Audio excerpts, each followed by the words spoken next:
Ibu, bapak, saudari, saudara, rekan-rekan muda, dan adik-adik sekalian yang terkasih dimanapun kalian berada, bertemu kembali dengan saya Romo Tino SSCC di dalam catatan pesiarah.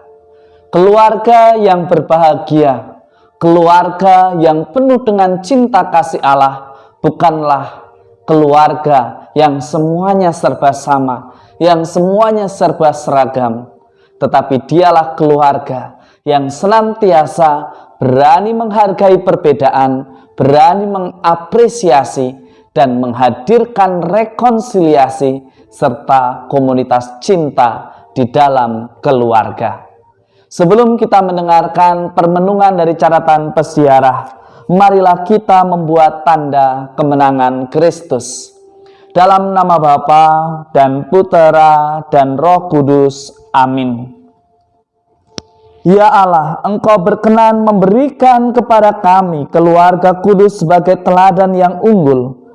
Semoga kami meneladannya dalam keutamaan hidup berkeluarga dan dalam ikatan cinta, agar kami layak menikmati dengan penuh sukacita anugerah hidup abadi di dalam rumah-Mu. Demi Kristus Tuhan dan pengantara kami.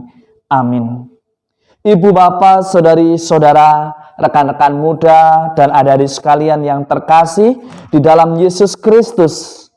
Pada hari ini di dalam bacaan pertama dari kitab pertama Samuel, kita mendengarkan kisah dari sebuah keluarga di mana Hana yang semula mandul berkat kasih Allah dianugerahi seorang anak yang kita kenal, Samuel, yang merupakan tokoh yang sangat penting dalam persiarahan hidup bangsa pilihan. Dari sikap Hana, Anda dan saya serta kita semua diajak untuk belajar bahwa anak dititipkan kepada keluarga kita karena Allah percaya bahwa seorang anak akan tumbuh berkembang sebagaimana yang Allah rencanakan, sebagaimana yang Allah tentukan bagi anak ini. Dan karena Allah percaya kepada Anda, saya, serta kita semua bahwa anak ini akan bertumbuh dan berkembang dengan baik.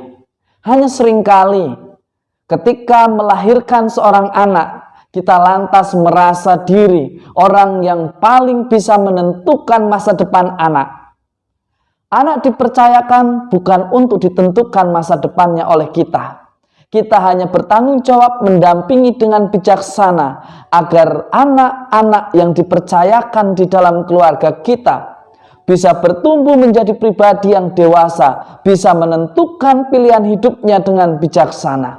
Sebagai orang tua, kita hanya diperkenankan untuk mengarahkan, tetapi bukan membunuh karakternya, bukan mencabut anak dari akarnya sehingga anak kehilangan identitas hanya karena kita ingin memuaskan nafsu kita, sehingga memaksa anak kita untuk belajar sesuatu yang sebenarnya mereka tidak mampu. Di dalam bacaan yang kedua dari surat pertama Rasul Yohanes, kita diingatkan bahwa anakmu, suami, istri, sesama kita, saudara-saudari kita, orang terdekat kita, orang tua, adik-adik, kakak-kakak kita, semuanya adalah anak Allah. Makna anak Allah begitu luas maknanya. Dalam surat pertama Rasul Yohanes, orang-orang beriman disebut sebagai anak-anak Allah karena telah dikasihi oleh Allah. Tentu hal ini merupakan suatu kebanggaan.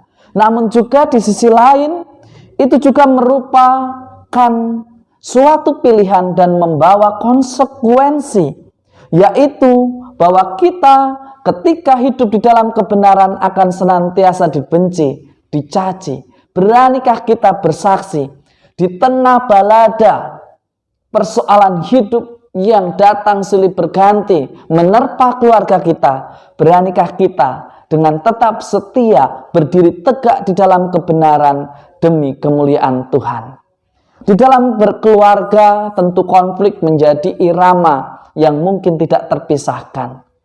Tetapi konflik yang mendewasakan ketika ada rekonsiliasi, ada pembaharuan, bukan hanya konflik pada hal-hal yang berulang, tetapi karena ada sesuatu perubahan untuk menjadi lebih baik. Maka diperlukan keluarga yang rekonsiliatif, keluarga yang berani memaafkan, keluarga yang berani menghadirkan sukacita dan menghargai perbedaan. Mari kita belajar dengan sikap yang ditunjukkan oleh Yusuf dan juga oleh Maria sebagaimana Injil suci menurut Lukas kisahkan. Maria tidak marah-marah, ia menyimpan segala perkara itu di dalam hatinya. Dan saya yakin Maria mencari waktu yang tepat untuk menanyakan mengapa anaknya melakukan hal demikian.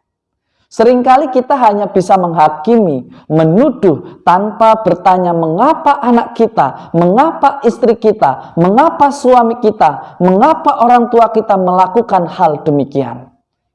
Mari kita belajar dari keluarga kudus di Nazaret. Mereka saling menguatkan. Mereka saling mendukung dan saling melengkapi, bukan justru menyalahkan. Keluarga yang berbahagia adalah mereka yang selalu mengusahakan pada visi misi yang sama, pada tujuan yang sama, bukan untuk kesenangan pribadi semata, tetapi untuk kebahagiaan keluarga. Keluarga menjadi bahagia bukan karena kehebatannya yang ideal, tetapi karena kemampuannya merajut cinta di dalam luka, merajut cinta yang sama, meskipun harus ada tetesan air mata. Jika keluarga senantiasa dibiarkan digerakkan oleh cinta kasih Kristus yang membangun persaudaraan, percayalah bahwa keluarga Anda, keluarga saya, komunitas kita, masyarakat kita akan senantiasa bahagia. Semoga berkat Tuhan senantiasa melindungi dan memberkati kita, Bapa dan Putera dan Roh Kudus. Amin. Di dalam hidup berkeluarga tentu ada persoalan. Dan ketika kita mengatasi persoalan, biasanya kita justru lebih sering mengupdate status daripada bersyukur kepada Tuhan. Ingat, gereja keluarga adalah gereja yang utama. Mari kita hadirkan Tuhan di antara kita dengan berkumpul bersama, menghadirkan Tuhan di rumah kita di dalam doa. Sebagaimana yang Allah sabdakan, barang siapa berkumpul atas namaku 2 atau 3 orang, aku hadir di antara mereka. Mari kita jadikan keluarga kita gereja yang hidup, gereja yang rekonsiliatif, gereja yang inovatif, gereja yang mau memaafkan dan menerima perbedaan meskipun dalam satu keluarga. Selamat berpesta keluarga. Tuhan memberkati, tetap patuhi protokol kesehatan. Amin.